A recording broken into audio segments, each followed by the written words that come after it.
Media वाले कुछ भी दिखा देते हैं ना, सर्टिफिकेट तो फौरन दे देते हैं कि आप आतंकवादी हैं, आपके यहाँ आतंकवाद की पढ़ाई होती है। पटना उच्च न्यायालय के आदेश के माध्यम से 609 कोटि के मदरसों की जांच चल रही है। सभी लोग जो भी बोर्ड में आते हैं बस अपनी रोटी सेकते हैं। अरे यार, कौम के लिए अगर काम किए होते ना तो ये मदरसा बोर्ड जो बिहार का है, बिहार स्टेट मदरसा एजुकेशन बोर्ड, ये बहुत बड़ा बोर्ड है अक़लियतों के लिए। इनके बच्चे डॉक्टर, इंजीनियर, हर चीज़ बन सकते हैं। लेकिन होता क्या है ना कि जब ये ओहदा पे बैठते हैं तो जो आदमी 3 साल तक चेयरमैन रहा हो और उसकी बैठक नहीं होती हो, तालमेल मेंबरों से नहीं बैठता हो, ये आप कम समझते हैं क्या? ताल ही मेल जब नहीं बैठा, आज आप चले हैं जांच को रुकवाने के लिए। इसमें बोर्ड का अब्दुल कयूम अंसारी साहब का क्या रोल था? क्यों नहीं रोल है? आप बोर्ड के अध्यक्ष हैं, बोर्ड के चेयरमैन हैं, आपका रोल नहीं है? हम मदरसों को इंसाफ दिलाएंगे। अरे आप क्या इंसाफ दिलाइएगा?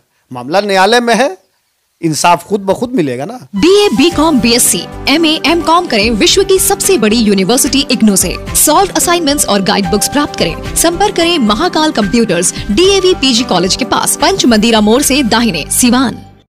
पटना उच्च न्यायालय के आदेश के माध्यम से 609 कोटि के मदरसों की जांच चल रही है। 3 महीने में रिपोर्ट सबमिट करना है और मदरसों को लेकर के सियासत भी तेज हो चुकी है। बिहार विधानसभा के नेता प्रतिपक्ष विजय कुमार सिन्हा ने तो यहाँ तक कह दिया कि मदरसे आतंकवादियों की जो है वो शरण स्थली है। दूसरी तरफ मदरसा बोर्ड के पूर्व चेयरमैन अब्दुल कयूम अंसारी इस जांच को लेकर के उनका कहना है कि जो जांच उच्च न्यायालय के माध्यम से करवाई जा रही है उसी न्यायालय में ये जाएंगे और कहेंगे कि इस जांच को रोका जाए। सवाल है कि जांच को आखिर रोकने की कोशिश क्यों की जा रही है? इन्हीं तमाम मुद्दों पर हमारे साथ आज बातचीत के लिए मौजूद हैं ऑल मदरसा युवा शिक्षक संघ के प्रदेश अध्यक्ष मौलाना इमरान साहब। आइए इनसे हम बातचीत करते हैं और इन तमाम सवालों के जवाबात हासिल करने की कोशिश करते हैं। मौलाना साहब, सबसे पहले तो हम बात यहीं से शुरू करते हैं कि अब्दुल कयूम अंसारी साहब जो कि मदरसा बोर्ड के पूर्व चेयरमैन रहे हैं, वो कह रहे हैं कि कोर्ट का जो आदेश हुआ है 609 कोटि के मदरसों की जांच के लिए, तो उसी कोर्ट में वो जाएंगे कि भाई जांच न हो और इसके लिए वो कोशिश करेंगे। क्या कहिएगा?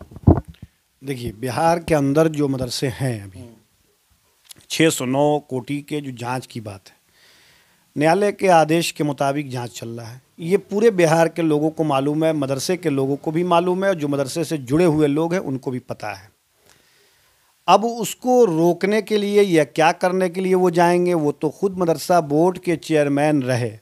2019 में वो चेयरमैन बनकर आए और 3 साल का वो कार्यकाल पूरा किए। उस ज़माने को आप उठा कर देखिए, जो केस 2018 में हुआ, मदरसा बोर्ड अगर चाहता या चाह दे तो बहुत सारे मसले को हल कर सकता है। उसमें किसी को कोई मतलब बहुत हस्तक्षेप करने की कोई ज़रूरत नहीं पड़ती है। कारण ये है कि जो आदमी आज जांच से रोकने की बात कर रहा है, ये नौबत आई क्यों मदरसों के साथ? जब आप अफिलिएशन देते हैं, मदरसों का अफिलिएशन, नए मदरसों को आप लाते हैं कि अफिलिएशन देना है इनको, तो अफिलिएशन जब आप देते हैं तो उस वक्त आप जांच कीजिए ना कि इनकी स्थिति और परिस्थिति क्या है। 2018 में इनके खिलाफ मुकदमा होता है सीतामढ़ी के मदरसे को लेकर, जिसको आपने भी कई बार कवर किया है, 88 मदरसों को लेकर। अगर गलतियां थी तो बोर्ड उस वक्त क्या कर? 88 मदरसे फॉल्टी पाए गए न्यायालय में, न्यायालय के संज्ञान में जब ये बात आई तो उस वक्त इन मदरसों को अनुदान जब दिया गया तब कयूम साहब थे। देखिए, अनुदान की राशि जब दी जाती है तो अनुदान बिहार गवर्नमेंट देती है। मदरसों के असल चीज़ को लोग समझ नहीं पाते हैं। मदरसे का अनुदान सरकार देती है, उसमें कोई बोर्ड नहीं होता है। मैं ये जानना चाहता हूँ कि इसमें बोर्ड का अब्दुल कयूम अंसारी साहब का क्या रोल था? क्यों नहीं रोल है? आप बोर्ड के अध्यक्ष हैं, बोर्ड के चेयरमैन हैं, आपका रोल नहीं है? आपको पता है कि इस जिले में इतने मदरसे हैं, उसका जांच करेंगे? बोर्ड के अध्यक्ष को मुकम्मल पावर होता है, वो अपनी कमेटी को बैठा लेगा, बोर्ड के मेंबरान को बैठा के वो कहेगा कि हमको इतने मदरसे का जांच करना, निरीक्षण करना, औचक निरीक्षण करना है, स्थिति और परिस्थिति को देखना है, उनके ज़मीन के कागज़ को देखते, उनके अफिलिएशन को देखते, उनकी बिल्डिंगों को देखते। अगर बोर्ड मोहर लगा दे तो हमको नहीं लगता है कि न्यायालय भी उसको काट पाएगा। इसलिए तो आप ये कह रहे हैं कि अब्दुल कयूम अंसारी उस वक्त जब 88 मदरसों की बात आई उस वक्त उन्होंने जो करना चाहिए था वो नहीं किया उन्होंने। सभी लोग जो भी बोर्ड में आते हैं बस अपनी रोटी सेकते हैं। अरे यार, कौम के लिए अगर काम किए होते ना तो ये मदरसा बोर्ड जो बिहार का है, बिहार स्टेट मदरसा एजुकेशन बोर्ड, ये बहुत बड़ा बोर्ड है अक़लियतों के लिए। इनके बच्चे डॉक्टर, इंजीनियर, हर चीज़ बन सकते हैं। लेकिन होता क्या है ना कि जब ये ओहदा पे बैठते हैं तो जो आदमी 3 साल तक चेयरमैन रहा हो और उसकी बैठक नहीं होती हो, तालमेल मेंबरों से नहीं बैठता हो, ये आप कम समझते हैं क्या? ताल ही मेल जब नहीं बैठा, आज आप चले हैं जांच को रुकवाने के लिए। न्यायालय तथ्य पे चलता है और उन शिक्षकों के साथ जो भी हुआ या हो रहा है, आप भी सोच सकते हैं कि उनकी तनख्वाहें बंद हैं तो आदमी परेशान तो होगा ही, वेतन नहीं मिलेगा। 609 कोटी के जो मदरसे हैं, इनकी तनख्वाह अभी अगले 3 महीने तक बंद रहेंगी। न्यायिक प्रक्रिया में ना है, तो आप बताइए कि जब न्यायालय, उनके लिए जो उनके परिवार जुड़े हुए हैं, कहीं ना कहीं जो इन मदरसे में जो लोग शिक्षक हैं, जो लोग कर्मचारी हैं, इनकी तनख्वाह रुकेगी तो कहीं ना मुतासिर तो उनकी फैमिली होगी ना। इसके लिए मुख्यमंत्री नीतीश कुमार क्या उन्होंने उनके द्वारा कदम उठाए गए हैं? बिहार के वज़ीर आला नीतीश कुमार जी से जब इसका क्वेश्चन हुआ कि मदरसे जांच के घेरे में हैं, मदरसों को हाई कोर्ट ने जांच का, फर्जी मदरसे, मीडिया वाले कुछ भी दिखा देते हैं ना, सर्टिफिकेट तो फ़ौरन दे देते हैं कि आप आतंकवादी हैं, आपके यहाँ आतंकवाद की पढ़ाई होती है, सर्टिफिकेट लेकर वो घूम रहे हैं आजकल। लेकिन बिहार के वज़ीर आला ने क्या कहा? बिहार के वज़ीर आला नीतीश कुमार जी ने कहा कि न्यायालय में आया है, इसको हम देखेंगे। तो जो आदमी काम करता है, जिस आदमी ने बिहार के मदरसों को आगे बढ़ाया है, जिस आदमी ने अक़लियती तबके को काफ़ी ऊंचाई पर लेकर चले गए, वो ले जा रहे हैं। अभी ऐसा नहीं है कि उसको मुकम्मल के ले जा रहे हैं, लगे हुए हैं रात दिन। जो आदमी बापू के विचारधारा की बात करता हो तो फिर उसका क्या पूछना? उसमें तो सब होंगे ना, उसमें मुस्लिम भी होंगे, दलित भी होंगे, पिछड़ा भी होगा, अति पिछड़ा होगा, जिनको सैलरी नहीं मिलेगी अगले और 3 महीने तक। 609 कोटी के जो मदरसे हैं उसमें जांच के घेरे में 609 है, जाहिर है सब के सब डिफॉल्टी नहीं होंगे, बिल्कुल ऐसा नहीं हो सकता। लेकिन ये जौ के साथ तो घुन भी पिस रहा है ना। देखिए मौलाना, यही देखिए माहौल ऐसा लोग बना देते हैं ना कि ये गलत। आपको पता होना चाहिए जांच चल रहा है, जांच का रिपोर्ट मांगा गया, फिर 3 सदस्य कमेटी बनाई गई है, वो देखेगी। लेकिन ये काम बोर्ड को करना चाहिए था। क्या ज़रूरत था कि ये मामला वहाँ पहुँचता? नहीं पहुँचता। और आज भी मैं दावे के साथ कहता हूँ कि अगर मदरसों की ज़मीन को उठाकर बिहार गवर्नर के नाम रजिस्ट्री करा दिया जाए, जो गलतियाँ हुई वो हुई। तो गलतियाँ किसने किया? बोर्ड के लोगों ने किया। किन लोगों ने किया? जो लोग बोर्ड में बैठे। कौन लोग बैठे थे? अरे भैया, जो बैठे थे, आप खोजिए उठाकर इतिहास दे। 100 साल मदरसा बोर्ड को हो गया। लेकिन जिन मकसद के तहत बोर्ड को बनाया गया, आप बताइए कि आप बोर्ड के चेयरमैन होते हैं और आपके साथ सदस्य नहीं होते हैं।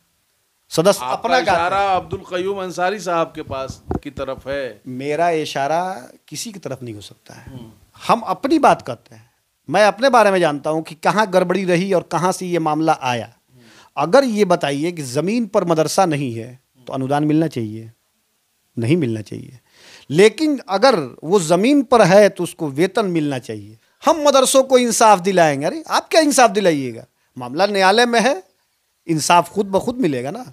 इसलिए कि न्यायिक प्रक्रिया जो चलती है वो न्यायालय में तथ्य पर चलती है। मैं खुद हाई कोर्ट, सुप्रीम कोर्ट में इस सारे केसों को लड़े हुआ हूँ, मैं देख रहा हूँ उन सारी चीज़ों को। आप ये बताइए कि ठीक है उनको वेतन नहीं मिला, जब जांच की प्रक्रिया हो रही है, कुछ ज़मीनें किस स्थिति में हैं, मदरसों, ठीक तो है, जांच हो जाए, अगर एक बार क्लियर हो जाए कि हाँ ये सही है तो फिर उस पर कोई आवाज़ उठाएगा? कोई आवाज़ नहीं उठाएगा। लेकिन मदरसा बोर्ड अगर ईमानदारी से काम करना शुरू कर दे तो सारी चीज़ें सही हो जाएगी। मदरसा बोर्ड के तो 1.5 साल से चेयरमैन नहीं है, तो कहीं ना कहीं ये जो पूरा का पूरा एक फंक्शन है, मदरसा जिस तरीके से फंक्शन करता है, वो तो मुतासिर हुआ, वो तो प्रभावित हुआ है ना। अब आप बताइए कि मदरसा बोर्ड में अभी न चेयरमैन नहीं है, पूर्व में तो पावर रहा ना, तो क्या किया उन लोगों ने? हर ज़िला में मुख्यमंत्री नीतीश कुमार जी का क्या मिशन था कि मदरसों को आधुनिक बनाया जाए। इसीलिए तालीम नौबालिगान के तहत हर मदरसों में प्रोग्राम चलता था। इसको आपने भी कवर किया है, देखा है। आप बताइए कि क्या हर ज़िले में अगर हाई टेक एक मदरसा बन जाए, उन मदरसों से मदरसों को अटैच कर दिया जाए और वो मॉनिटरिंग मदरसा बोर्ड करने लगे, तो क्या आपको लगता है कि ये बीमारियां रहेंगी? अगर बच्चे नहीं आते हैं तो वेतन नहीं मिलना चाहिए। नहीं आते हैं तो क्यों नहीं आते हैं? या तो उनके यहाँ व्यवस्था सही नहीं है, अगर व्यवस्था उनकी है तो उन पर भी ध्यान देना होगा। तो सबसे पहले आप अपनी नीयत को साफ कीजिए, ओहदे पर बैठकर ओहदे का नाजायज फायदा मत उठाइए। आप ऐसा लग रहा है कि बार बार इशारा आप अब्दुल कयूम अंसारी साहब की तरफ कर रहे हैं कि वो बैठे थे तभी तमाम गड़बड़ियाँ हुई, ऐसा है क्या? आप ये बताइए कि बगैर कमेटी के बैठे, बगैर बोर्ड, मदरसा बोर्ड के बैठे पैसे की निकासी हो रही है, तो ये अवैध नहीं है क्या? गलत नहीं है कि नहीं? आप ही बताइए। मैं अगर कहीं काम करता हूँ, अगर उस पर जो उसकी कमेटियाँ होती हैं या उस पर कोई भी आदमी है, तो बगैर उसकी सहमति के क्या होगा? गड़बड़ी तो है। और 3 सदस्य कमेटी ने उनके विरुद्ध जो चेयरमैन थे दिया कि अनियमितता हो रही है। अब यही लफ्ज़ काफ़ी है। अगर सारी चीज़ों को आप छोड़ दीजिए, परिवार को छोड़िए, अपना लोभ लालच को छोड़िए, फिर देखिए ना विकास कैसे होता है। और बिहार मदरसों का विकास कब होगा? हो ही रहा है, विकास में कहाँ कमी है? तो ये तमाम चीज़ें हो रही हैं, एक तरफ आप कह रहे हैं कि विकास हो रहा है, ये कौन सा विकास है कि जो 88 मदरसे जो है वो इस तरीके से शक के दायरे में है, फिर उनकी जांच चल रही है, फिर 609 कोटि के मदरसों की जांच चल रही है, हाई कोर्ट करवा रहा है, तो कौन सा विकास है ये? अरे जांच तो हो, जांच से कोई बहुत बड़ा मसला तो है नहीं। जांच हो, आज शुरू है, कल खत्म हो जाएगी। जांच जब मुकम्मल हो, बहुत लोगों को कहने का मौका भी मिल जाता है। अरे तो लोग आजकल बाजार में बहुत घूम रहे हैं ना, जिनको लोग पहचानते हैं। विजय कुमार सिन्हा ने कहा कि मदरसों में आतंकवाद की पढ़ाई हो रही है, आतंकवाद का ये शरण स्थली बना हुआ है मदरसे। उनसे कहिए कि कहीं खोज के भी निकाल दें, चले मेरे साथ, बुलाइए ना उनको, कोई पहचानता है? उनकी लोग पहचान करवा रहे थे, घूम रहे थे। तो वैसे लोगों को गंभीरता से लेने की ज़रूरत नहीं है। बिहार के अंदर बस एक शख्सियत है, बिहार के वज़ीर आला नीतीश कुमार, और आगे भी कोई वैकेंसी नहीं है। कहीं वैकेंसी आपको नज़र आ रही तो आप भी बताइए। हर तबका खुश है। बिहार के वो सच्चे समाजवादी, अब मैं बोलता हूं तो लोग कहेंगे कि ये ऐसा बोलते हैं, सच्चा समाजवादी नेता कौन है बिहार के अंदर? तो बिहार के वज़ीर आला नीतीश कुमार है। और जब पूरे भारत की बात आएगी कि भारत के अंदर सबसे बेहतरीन रोल मॉडल नेता कौन है, तो वो होंगे नीतीश कुमार। इसलिए उसके आगे कहीं कोई बात नहीं, और आगे भी कोई वैकेंसी नहीं है। वो लोग कहिए कि अपना तलाश करें। आजकल बहुत लोग अपनी दुकान चला रहा है, जगह कहाँ मिल रही है? पूछने वाले लोग हैं, कहीं कुछ नहीं है। तो जब इतने बड़े नेता आप बता रहे हैं नीतीश कुमार को, पार्टी में तो घमासान मचा हुआ है, पार्टी में तो घमासान मचा हुआ है ना। उपेंद्र कुशवाहा फिर अपना अलग अलाप राप रहे हैं, पार्टी से अलग हो गए, भाजपा के संपर्क में है, गुप्त मीटिंग चल रही है। कहीं ना कहीं पार्टी में तो बिखराव दिख रहा है। अब अपना ही घर नहीं संभल रहा है मुख्यमंत्री नीतीश कुमार से, उनके घर के लोग नाराज होकर के कहीं और जा रहे हैं। तो ये आप इतना महान कैसे बता रहे हैं उनको? महान नेता के लिए तो उसके जो लोग होते हैं तो बड़े वफादार होते हैं। देखिए, महान नेता की पहचान ही यही है कि 18 साल अगर मुख्यमंत्री वो रहे बिहार के अंदर, ये उनके मतलब सच्चे समाजवादी और सबको लेकर चलने वाले का नाम नीतीश कुमार है।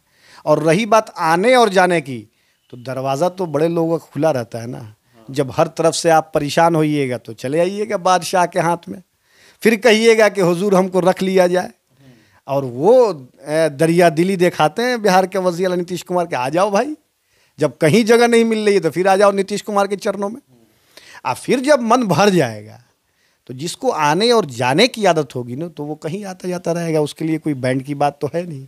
चलिए आखिरी सवाल, मदरसा बोर्ड का चेयरमैन मदरसा बोर्ड को कब मिलने वाला है? आपके पास क्या जानकारी है? चूँकि आप ऑल मदरसा युवा शिक्षक संघ के प्रदेश अध्यक्ष हैं, तो कहीं ना कहीं आपका भी एक कंसर्न ये रहा होगा कि मदरसा बोर्ड जो है उसको चेयरमैन मिले, ताकि जो रुके हुए काम हैं और जो रुके हुए फैसले हैं मदरसों के हक के लिए, उसको जो है आगे बढ़ाया जाए और मदरसे की तरक्की हो। देखिए, जब सच्चे समाजवादी बिहार के वज़ीर आला नीतीश कुमार हैं, सारी चीज़ें अपने वक्त से सही हो जाएंगी। इसलिए इसमें हम लोगों को बहुत ज़्यादा परेशान होने की ज़रूरत नहीं है। इंशाल्लाह हम उम्मीद करते हैं कि सारी चीज़ें ठीक हो जाएंगी। मौलाना साहब बहुत बहुत शुक्रिया।